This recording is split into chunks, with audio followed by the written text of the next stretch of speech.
Hi అండి. టమాటా చట్నీ ఎలా చేసుకోవాలో చూద్దాం. ముందుగా పచ్చిమిర్చిని కడిగి కొంచెం ఫ్రై చేసుకోవాలి.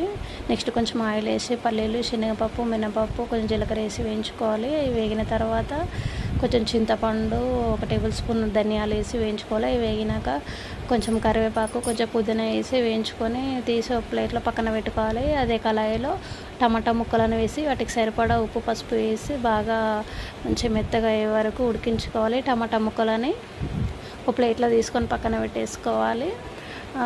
మిర్చి మిశ్రమాన్ని తీసుకొని మిక్సీలో వేసుకొని మిక్సీ పట్టుకోవాలి. మిక్సీ పట్టుకున్నాక టమాటా ముక్కలను కూడా మిక్సీలో వేసుకొని మిక్సీ పట్టుకున్నాక కొంచెం జీలకర్ర, వెల్లుల్లి రెబ్బలను వేసి మిక్సీ చేసుకోవాలి.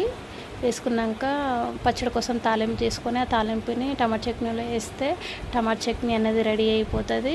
టేస్ట్ మాత్రం చాలా బాగుంటుంది. నచ్చితే లైక్ చేయండి, సబ్స్క్రైబ్ చేసుకోండి.